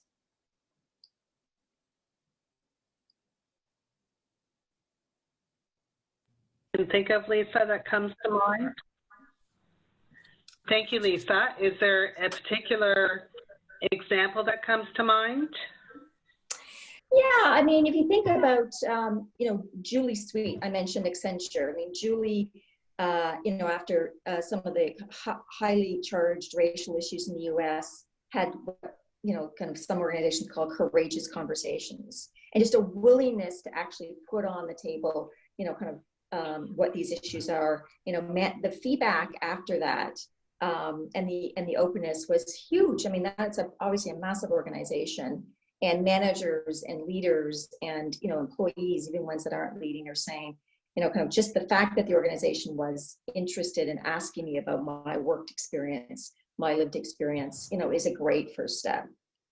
The second step, as I said, you have to hold yourself accountable and ensure that you kind of gonna know the next piece. If you think about even organizations that are non-tech organizations, so Caterpillar, a few years ago, kind of downward pressure on sales, they brought together teams that were non-typical to come together. So they were non-typical sales teams, but they were highly diverse. So people from different functions, but purposefully diverse. Never, a pretty traditional organization, they had never done that before. And the incremental sales that was driven as a result was, I think they measured it as kind of, in the tens of millions, if you will. So again, it's wow. Really about how do you kind of, can you wade into an issue in an area, can you get comfortable, if you will, with having those conversations, even if you're not a diverse leader, but it can have massive benefit to your organization. With the many shifts that we're seeing in 2020, whether it's due to downsizing in certain industries, rapidly changing business models, maybe they've had a shift to a different requirement to meet the client demands, culture, digitization on steroids. What other strategies can technology leaders use to sustain these changes and support, for example, what you were speaking about, a modified cultural environment? Yeah, I mean, I think that the quantum of change that we've all been dealing with, I don't think anyone feels like that's going to stop or drop off the cliff. So if we can draw kind of lessons, if you will, from you know, kind of strong leadership leading through uncertainty. So kind of the best leaders, how do they manage through uncertainty? Kind of, and some of the lessons I think are intuitive. I mean, communicate a lot, communicate. I mean, most people would say, okay, that's an intuitive lesson for leading through uncertainty. Some of them actually are what some people would characterize as counterintuitive. So the natural reaction as a leader when you're managing through uncertainty is to pull in the reins, right? I mean, you kind of gotta kind of keep control. And the best leaders that we've observed and witnessed are the ones that do quite the opposite, is they recognize no one person can manage through this. And so I'm actually going to loosen the reins. I'm going to help my leaders lead. So I'm going to double down on developing leaders, you know, kind of setting them up for success. So not only are the, you know, kind of is the weight not solely on this, a small number of individual shoulders, is you're building a pipeline of capability through that uncertainty. So I think that's, you know, kind of one of the counterintuitive lessons. I'd say another counterintuitive lesson perhaps is that great leaders in uncertainty, I mean, they'll honestly accept the gravity of the situation. So, you know, running around saying everything's fantastic, you know, we're going to be good, you know, it's just not, it's not that motivating.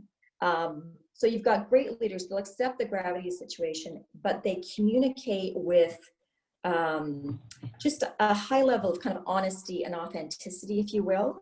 And then importantly, with humility. So you admit that, look, I'm not the source of all answers. I am not the sage here. But when you do that as a leader, what happens is that it provides you with the credibility to share an optimistic message and an authentic vision, which can be both, you know, reassuring to the organization and also realistic. And so, you know, when we think about, it's not about kind of being kind of the hero leader, it's really about that authenticity and ensuring that kind of that humility, if you will, can weave its way through. And folks recognize you're, you know, kind of you're leaning on the broader part of the organization. I'd say the last kind of more counterintuitive lesson around kind of great leaders in times of uncertainty is the, you know, there's this natural tendency to kind of pull inwards. And the best leaders in this environment have done, you know, quite the opposite. So, you know, this is separate from kind of loosening the reins. This is about, okay, I actually have to pop my head up more.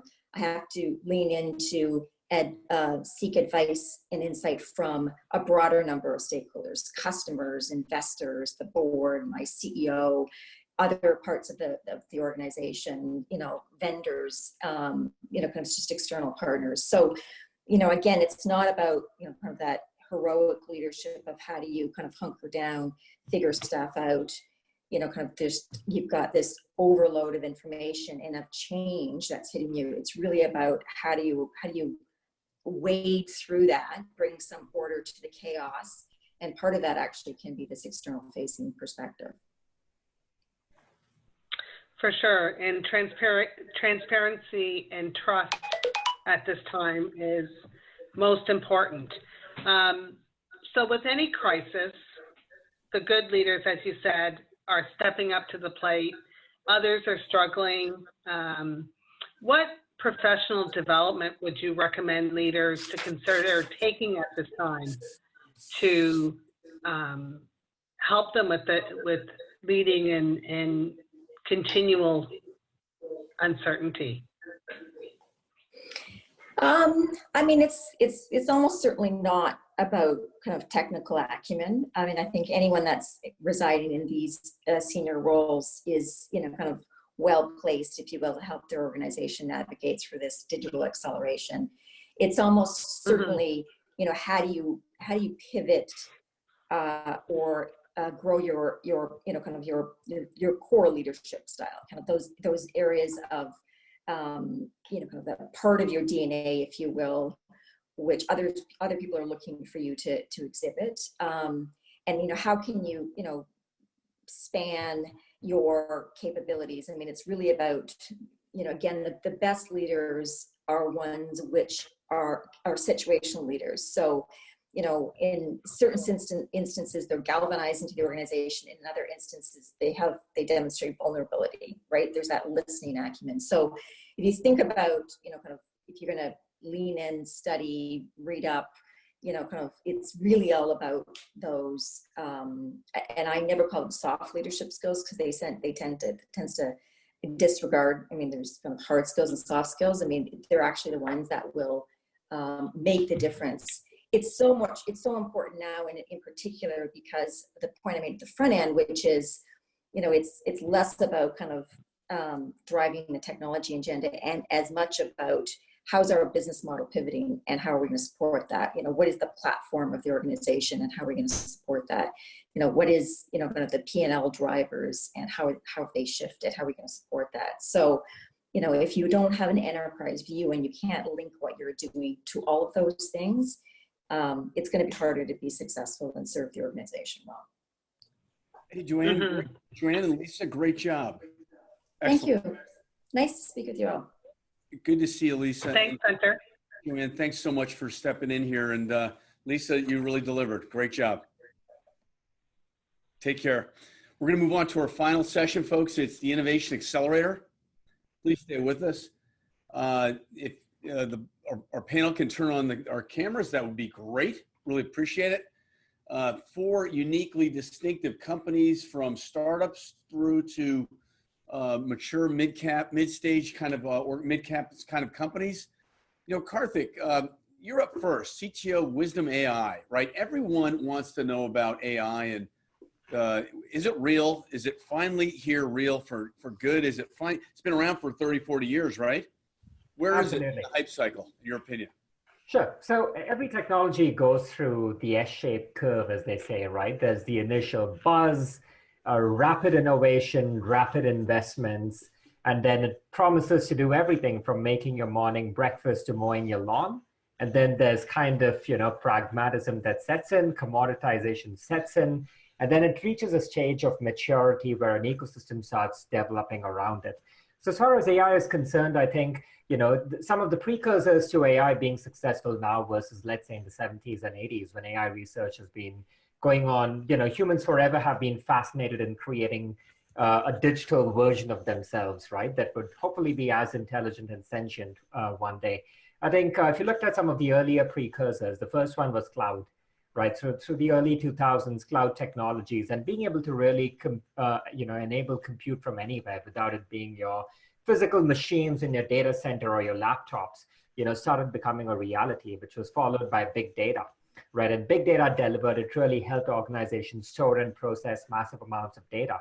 And those two were fundamental reasons why AI today is finally delivering on its promise, right? And so as far as AI is concerned, it's very, very real. And, probably one evidence we'll see very soon, or probably we are seeing through this pandemic, is the businesses who are doing incredibly well, the businesses that are thriving are ones who invested in automation and are using AI-based technologies to, enable decisioning. I think, if I have to put my pessimistic head on, probably when we seek that recovery post-pandemic, post a vaccine, I think we are going to see things not go quite back to normal, because a lot of the jobs that were lost would potentially have been replaced by AI-based automation. Hey, Karthik, a little bit about Wysdom.AI. What do you guys actually do? Sure. So we've been in the conversational business for well over 8 years.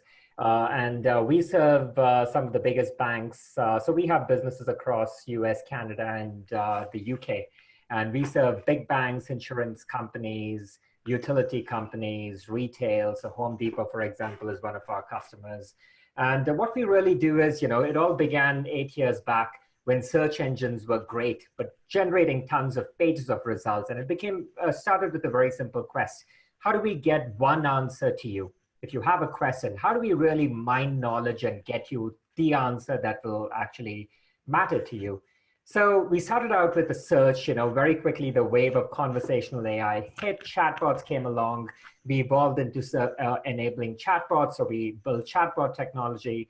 Again, we started doing it well before chatbots became the thing. So it was all about, seeing trends in the market and evolving very, very quickly. Then deep learning came along. It really took chatbots to the next level. We very quickly then diversified into voice as well and added those capabilities under our belt, essentially enabling conversational AI over voice, for example, for IVRs, the 1-800 numbers we all love to hate to call, enabling Siri and Alexa. And currently we are focused on really automating the entire AI learning lifecycle. Right? Often people think it's some sort of voodoo that AI is self-learning because that's what all the hype would make us believe. But the reality is it takes good, smart people behind the scenes to really discern what the AI should learn and should not learn. I think Dr. David made a very good point earlier about, what if your data is poisoned? Right, the data that's enabling your processes. And essentially, there's a certain amount of human augmented decisioning that needs to be made behind the scenes to make your AI better. And as I mentioned earlier, AI is real. And as AI is reaching commodity scale, it's no longer about having the best AI. It's about how fast can your AI learn and get better every day. And that's essentially what we're focusing currently. Having mentioned that some of the previous capabilities are all part of the core of our business. And we essentially have two models. We have a fully managed model where we manage everything for an enterprise. And typically a lot of the big banks and the telecom providers, they like that, right? So they don't need to hire for certain skill sets. We just take care of everything. And then we have a SaaS-based model where we really let our customers operate our platform using the tools that we provide. Great, Karthik. Great to meet you, and we'll circle back to you in just a minute. Hey, Robert. Robert Falzone is the head of engineering in the office of the CTO at Checkpoint. Great to have you on the call. Yeah, great to be here. Thank you. Again, it seems that AI is being used everywhere. What do you think really matters here at this point of the AI hype curve as it relates to security and securing the enterprise? Wow, this is a conversation, honestly, that can go in so many different directions. I was listening to some of the points that Karthik was making and frantically taking notes here because he touched on a few things that I wanted to highlight, especially for our industry. First of all, you talk about the data, the integrity of the data itself. So you heard the old saying, garbage in, garbage out. The same exists when you talk about training essentially an AI. So we use several different types of AI within our industry, or certainly within my company, and we've been developing these for several years. And one of the things that makes us successful in the use of this artificial intelligence is the fact that we're collecting, for example, more indicators of compromise. So these are the actual identifiers for attacks that are hitting people's networks, or things that are hitting their firewalls. Any sort of malicious activity. We're getting more indicators of compromise on a daily basis than Google gets search requests, right? So using that vast amount of data, you can imagine it'd be absolutely impossible for a human being, like in the past, which we used to do. A security person would sit watching a console, wait for an alert to occur, and then create some sort of remediating action upon it. We can't possibly do that anymore. Now that we're concerned about the security of, for example, our energy grid or our food chain or any of these other important things that we rely on, especially during a pandemic, for us to be able to manage the immense amount of data that those systems are generating and then create reasonable, actionable security actions on them, it's impossible without the use of some sort of artificial intelligence.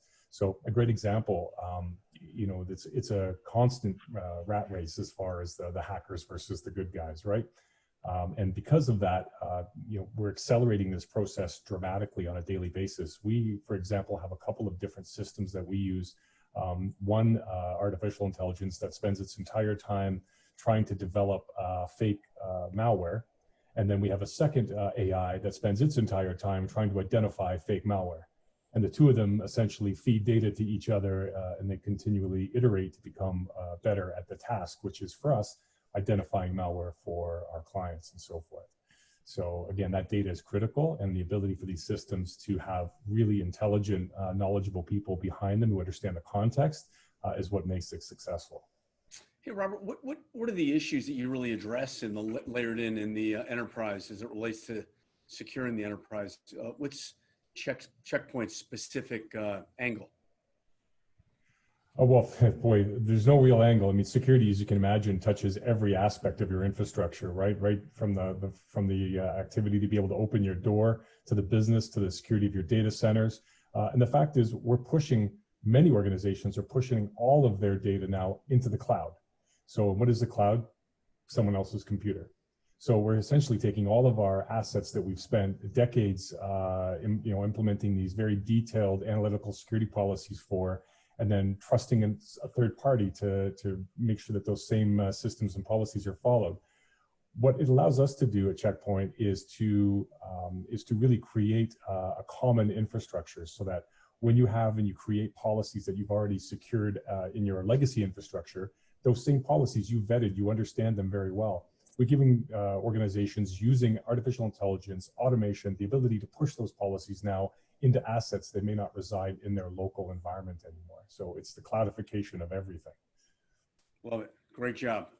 Thanks so much on that. I'll circle back to you in just a minute. Hey, Monti Knode. Monti's the Director of Customer Success at Horizon 3 AI.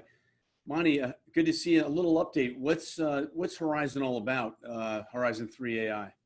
So Horizon 3 AI, and it's interesting hearing Robert talk about the good guys and the bad guys here.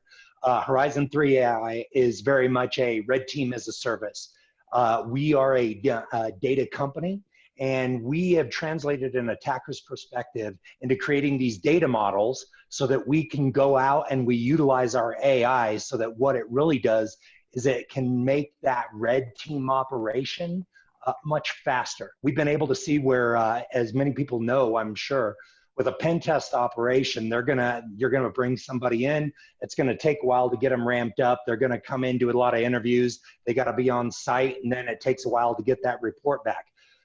And they might get to look at a /24, maybe a couple hundred IPs when they do it. And so the coverage in an enterprise that at scale just isn't there. And what we've been able to do and leverage that AI, and it's also interesting the way Karthik described it as well, humans just can't operate in that data scale. And so when you talk about the size of the enterprise, and especially in a COVID environment where you cannot be on-prem, where you must be out there, what we've been able to do is leverage that to be much faster and create a lot of automation so that the defensive teams can get in, find those vectors, not so prioritized on the vulnerabilities, they have their place, but looking much more at vectors. And that's how we leverage AI in a graph model to be able to go out and get after what matters.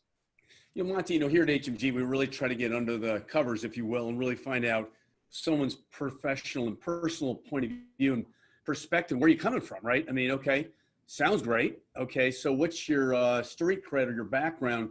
You have a fascinating background with an extensive military career and experience. Thanks for your service, by the way. Thank you. As a colonel in the Air Force, cyber operations officer from a civilian point of view. There's a military term called combat effective that refers to how ready and capable a military unit is to combat, right? How do you recommend business operations apply those military best practices or lessons learned to the work from home environment? So that's a great question, and I want to thank you for bringing that up, because Veterans Day is coming up tomorrow. So a big shout out to all the prior service, and no matter where they've been, and people who have supported them across the board. I'll tell you, one of the cool things that I learned in special ops is this notion of combat effective, and it's a binary answer. Either you are or you aren't. And everybody talks about this spectrum of opportunity for everybody, but when while I was in the military still, when COVID-19 hit, we had to quickly find out and determine how are we going to be combat effective in a work from home environment. And so something that CIOs and CISOs, the great time in this industry right now is now, instead of all this vision and guidance coming down from the CEO telling you go do, make sure I don't get breached, now they're seeking opinion, and we're able to start identifying different ways for us to be combat effective, as well as return business value to that company in a work from home environment. I thought it was great getting to hear Allie from Slack, how she talked about their work from home environment and how there were a lot of insights they found out from their employees not actually working in the office, and how they've been able to magnify that. And I got to tell you, Slack was a big combat effectiveness partner for us in the military when we started working from home.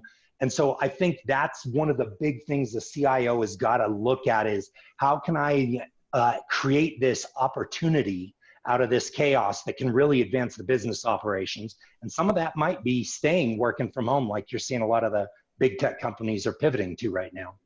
Interesting. And then from Horizon 3's point of view, what's a successful implementation look like, and how easily is it to get started with you? So it's extraordinarily easy. People can use their LinkedIn login and they can go right out to our portal, start an op. The quickest we've had, we got a call from a company that wanted to get a assessment done on their platform. And we were able to turn that, get an op going within 30 minutes and get them an FDA report right back.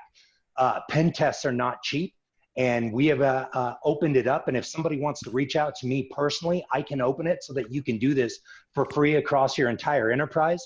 One of the cool things about AI and how we've been able to deliver that attacker's perspective is benignly exploit. That's one of those things that a lot of companies might charge extra for as a verification. We've been able to do that at speed and at scale across the entire enterprise. And so I would highly recommend to anybody, you can do it on your home network. One of the things we wanted to do is make sure it wasn't restricted to just big, high-paying companies. You can do it on your home network, on your work enterprise, whatever the case might be, and you can get started very quickly. And if anybody wants to reach out to me, I'll walk you through it. Excellent. Great, Monty. Thanks so much.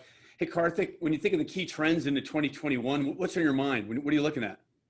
I think, I think first and foremost, just reflecting back on where we are with AI, like I mentioned, the phase where as technology commoditizes, it starts creating an ecosystem around itself. And a great example, from the recent past has been websites, right? Back in the early 90s, it was all about standing up a website. And very soon today, websites are full-blown ecosystems of content management, content delivery networks, usability, UI, UX, and so on and so on.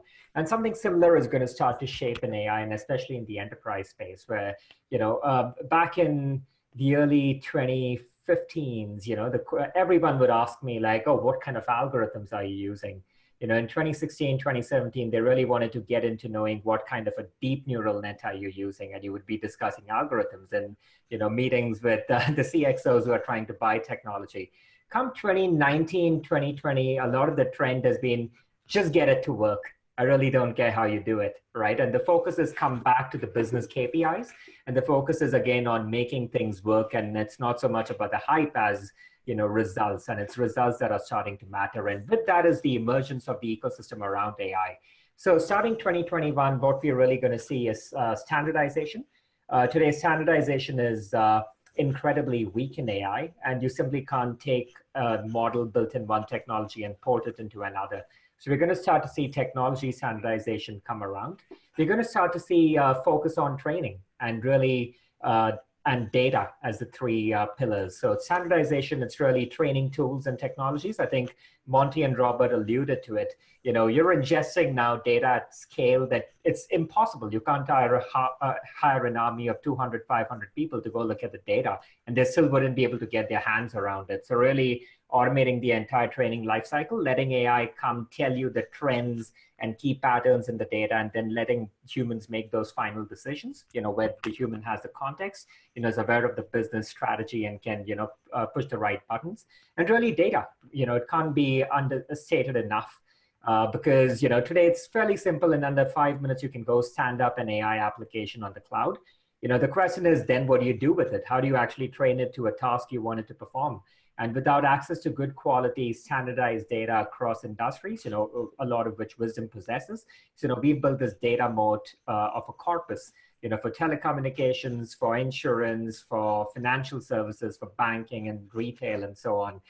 That's going to become incredibly valuable moving into 2021. Excellent, Karthik. Thanks so much for coming on the program. Great job. Hey, Robert, when you think of Checkpoint, what are the top 1, 2, or 3 things that are on your mind to secure the enterprise? It got me thinking a little bit about one that's I'm spending a lot of time these days speaking about, which tends to get kind of shuffled off sometimes, and that's the effect that all these technologies are having on the IoT world, so Internet of Things. You know, in 2016, there were somewhere around 12 to 15 billion IoT devices that were basically on the public internet. By the year 2025, we're going to be expecting somewhere in the neighborhood of 85 billion of these devices. And when I talk about these devices, they're everything from our toasters and refrigerators to vehicles that are autonomous, that are driving us around and so forth. So as we begin to tie these things very rapidly into an artificial intelligence infrastructure, into a centrally managed infrastructure, we intend to introduce a whole bunch of other risks. And we expose a lot of systems, legacy systems that maybe in the past weren't designed to be connected to the public infrastructure, are suddenly accessible. You know, I can go online in 2 seconds. I can bring up the swimming pool controls at a public pool in Texas and show you how to control the heat and cooling and so forth. These things are, it's incredible that we're moving so quickly, and I don't think everybody quite has an understanding of how they impact not just their business decisions, but their actual daily lives and the safety of themselves and their families. So I think we have to look closer at, you know, starting at the bottom up. I start re-examining the way we're deploying these things, take the care and time to concern yourself with the traditional things, policy and process and procedure. Those are the things I think are going to help guide us, the fundamental things that will help guide us as we move forward into automating all of these things. Excellent. Hey, Robert, how can people get in touch with you and the folks at Checkpoint to learn more? So you can reach me at LinkedIn, Robert Falzon. You can also reach me via rfalzon@checkpoint.com. I'm available there, and I'm happy to get in touch and share any information I have for you. Excellent. Hey, thanks for coming on the program. Great job. Monty, final word? Final word, I just want to say congrats and thank you to all the veterans out there and for everybody waving a flag here tomorrow. Tomorrow's a big day, and if you get it off, I hope you spend it with your families, because there's a lot of people who can't tomorrow. So enjoy that work from home environment. Great. Thanks, Monty. And Karthik, how can people get in touch with you? Sure, very simple. So find me on LinkedIn, Karthik Balakrishnan. The hair is the same, so you can't miss that. And you can reach me on Karthik, like you see my first name, at Wysdom.AI. Awesome. Great, guys. Awesome job. Really appreciate it. Excellent job. Looking forward to seeing you again next time. Big shout out, folks, to our partners that help make today happen for the summit, to Slack, Ring Central, PagerDuty, Avanti, Rimini Street. Really appreciate your support and engagement and thought leadership. A big shout out to our the Canadian CIO Can, as well as the Toronto Sim chapter. Thank you very much. Shout out to our advisory board, conference chairs, speakers. Really great job. I'm going to invite August Policio. August, you here? To the stage. And August, in addition to running social media at HMG Strategy, does a brilliant job there. He also is in charge of our recognition program of the top 2020 tech execs that matter, a recognition program. August, take it away. Hey, Hunter, great to see you. And thank you, everybody, for staying till the end of the program to help us celebrate these two wonderful individuals. I see we have both on screen here right now. Today, we're going to recognize two really great friends of HMG Strategy, really strong individuals within their industry. Naveen Kumar and Ray Gilbert are with us. Congratulations, both of you. First, I'd like to recognize Naveen. Naveen is the SVP of Consulting Services at Infotech Research Group.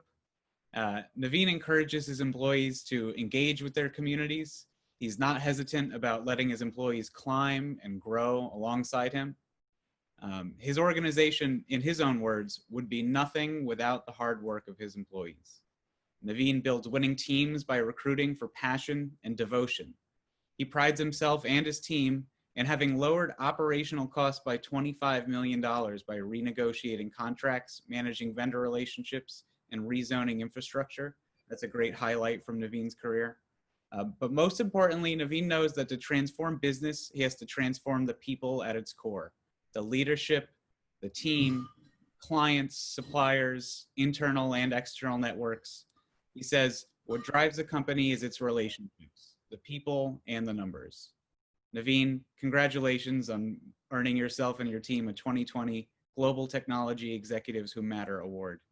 Thank you for the recognition. As I had said earlier, you can't do this without a strong team. So the award really goes to my team. And what I really like about the HMG platform, as I've said earlier a couple of times actually, is that the sense of community, right? So given COVID and everything that's going on, the sense of community that you get by being part of HMG network is something that I look forward to at every event. I look forward to being a partner for the future. Thank you. Great job, Naveen. Thanks for being a great partner. We're also recognizing Ray Gilbert today. Ray, see you here on the screen. Thanks for joining us again. So I want to introduce everybody to Ray a little bit who might not already know him. He's exhibited a really long-term dedication to the Society for Information Management. He led as an executive of the Toronto chapter for about 8 years. Ray is an expert in professional services, business-to-business strategies, enterprise technology, and organizational development. He takes pride in providing line of business leaders with their technology partners, with actionable insights aligned with quantified performance outcomes in his current role with casual effects. Nice quote from Ray. He said, "Future digital business is created through those who understand the intimate collaboration between customers and their evolving expectations for service and memorable experiences." Really, really just a super important way to think today in 2020, Ray. Really excited about all the work you're doing and proud that you're such a great partner and friend to HMG. Congratulations on earning yourself this award. And thank you very much, August, and Hunter as well, to you and your entire team. To be fair, as Hunter mentioned at the start, prior to my technical difficulties in joining you today at the beginning, we've known each other through multiple career experiences in the past. And I know he has brought the same enthusiasm, strength, and integrity to all the business relationships he's had in all of those different aspects and on his journey. So I thank him for that. I thank him for reaching out to the CIO and IT community in Toronto. Had a lot of activity in many years, meeting almost every, I think, SIM chapter across North America in a role I had previously.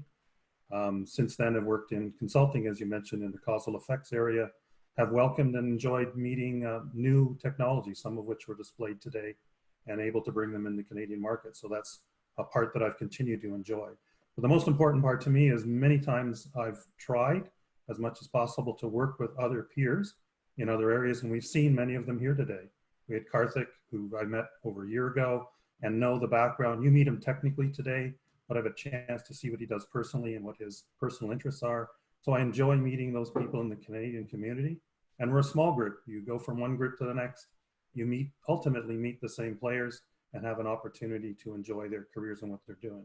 Well, I'd like to actually reach back and thank Naveen for the leadership and the side conversations he's offered, and all those other people we've met today. Joanne Boucher has been online in terms of helping things. I've mentioned Naveen, and we met Lan earlier, who's been a very good collaborator in working with CIO Canada. So what it is a useful community. We have an opportunity to bring ideas forward. And I just want to thank you for the privilege of being recognized, and hopefully we'll continue to do the same networking and value add to my careers and my colleagues, I should say, in the GTA in Canada going forward. So Hunter, thank you to you and your team, and August the same. Thank you very much. Great job, Ray. It's always a pleasure. Thank you so much for being such an amazing partner over the years. Good to see you soon. Again, another great summit. I think a great global point of view, global perspective. We're in this together, folks. And I think together we stand united, and together we stand stronger. Really appreciate visiting our Canadian friends today, and look forward to our next opportunity to collaborate. Take care now. Bye.